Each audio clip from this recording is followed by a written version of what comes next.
Hello everyone, welcome to my channel Traders Dashboard and my website tradersdashboard.info। आज के video में हम discuss करेंगे कि आईटीआई के शेयरों में 18% की तेजी क्यों देखी गई, आईडीबीआई के शेयरों में 17% की गिरावट क्यों देखी गई और एमआरपीएल के शेयरों में 15.7% की तेजी क्यों देखी गई। इसी के साथ साथ आज हम डिस्कस करेंगे आईटीआई, एमआरपीएल और आईडीबीआई के 200 दिनों की क्या परफॉर्मेंस है।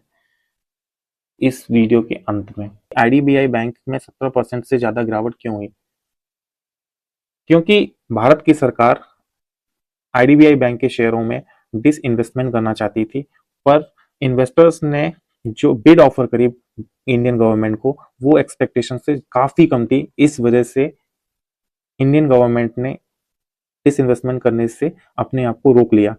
इस वजह से आईडीबीआई बैंक के शेयरों में गिरावट हुई है 17%, क्योंकि इस इन्वेस्टर्स का सेंटिमेंट काफी वीक हो गया। चलिए समझते हैं डिसइन्वेस्टमेंट अगर कोई सरकार किसी कंपनी में करती है तो इससे होता क्या है। इससे गवर्नमेंट को सबसे पहले कैश की जो जरूरत होती है वो मिल जाता है। ओके, वो फंड रेज करने के लिए करती है। दूसरा, कोई कंपनी अगर भारत की सरकार के लिए एक लॉस मेकिंग कंपनी है तो वो डिसइन्वेस्टमेंट करके अपने आप को उस कंपनी से अलग कर लेती है। इससे गवर्नमेंट का फाइनेंशियल बर्डन भी कम हो जाता है।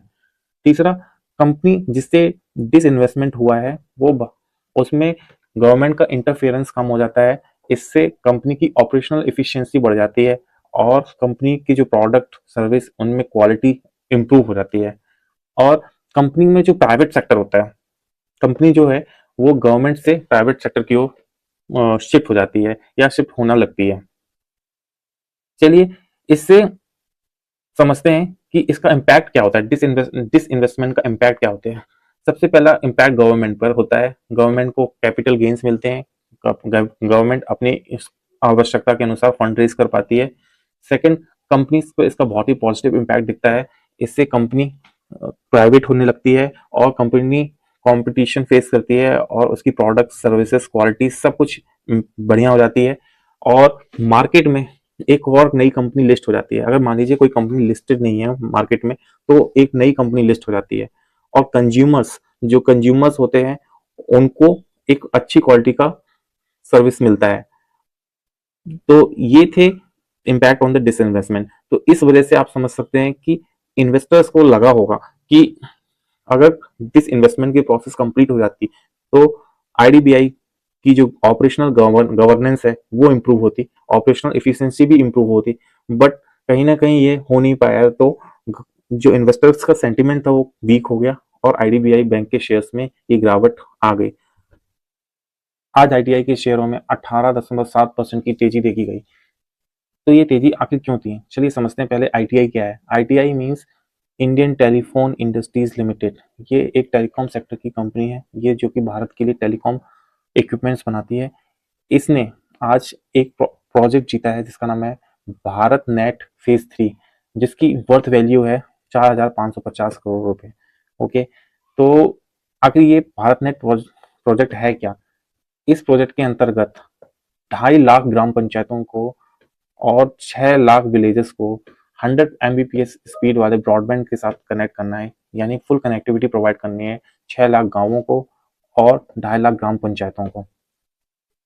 और तो इस वजह से आईटीआई लिमिटेड के शेयरों में 17% की तेजी देखी गई। चलिए समझते हैं आईटीआई लिमिटेड करती क्या है।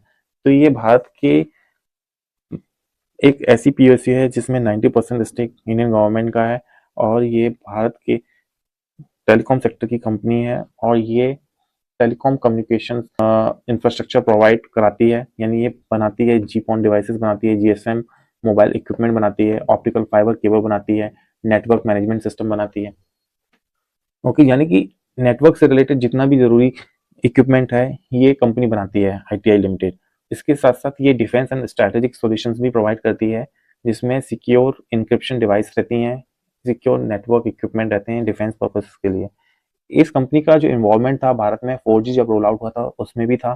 प्लस ये एस्कॉन डिफेंस नेटवर्क जो कि डिफेंस नेटवर्क है उसमें इन्वॉल्व थी। और ये इलेक्ट्रॉनिक्स एंड आईटी प्रोडक्ट्स भी मैन्युफैक्चर करती है, जैसे कि smart energy meter, solar panel, HDPE pipes and IoT products. Okay, और ये डेटा सेंटर होस्टिंग जो होती है और उसकी मेंटेनेंस होती है, वो भी सर्विस प्रोवाइड करती है। तो इस वजह से ये एक डिफेंस सेक्टर में भी इसका एंगल है, ये इन्वॉल्व है, डिफेंस सेक्टर में भी इन्वॉल्व है, प्लस ये भारत की टेलीकॉम सेक्टर की कंपनी है। ओके, इस वजह से इसमें 70% से तेजी देखी गई है।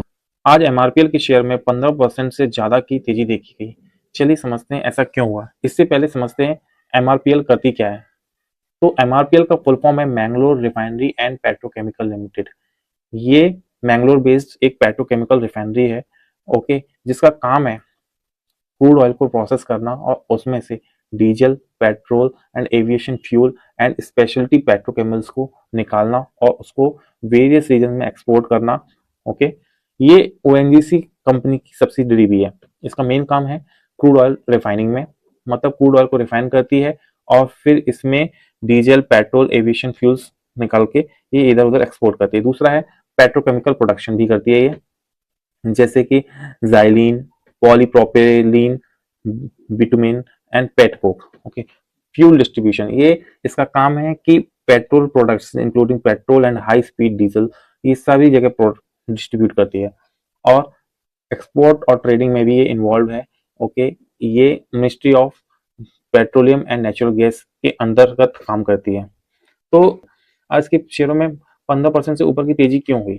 तो इसके मेन रीजन है इसमें मैसिव प्रॉफिट ग्रोथ देखी गई है। इसमें 375% की ईयर ऑन ईयर बेसिस पे जो है ग्रोथ देखी गई है।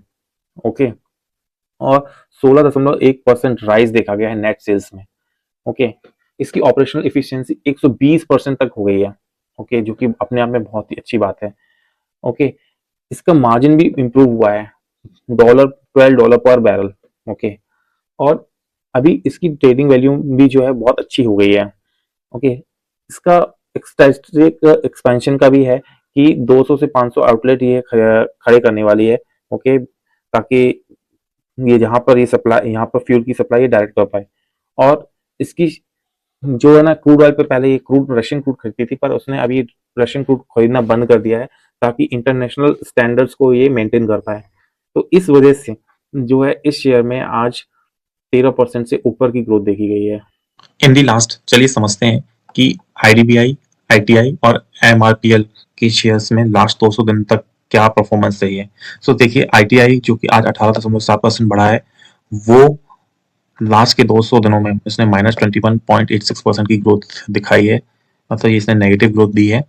ओके, और आप देख सकते हैं लास्ट के 5 दिन में 6% -6% की ग्रोथ है। एमआरपीएल ने जो आज 15% ग्रोथ दिखाई है, वो लास्ट के 200 दिनों में इसने 27% की ग्रोथ दिखाई है, मतलब तकरीबन एक साल के अंदर इसने 27% की ग्रोथ दिखाई है अभी तक।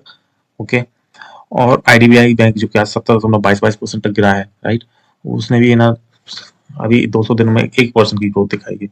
Thank you, subscribe it, like it and share it.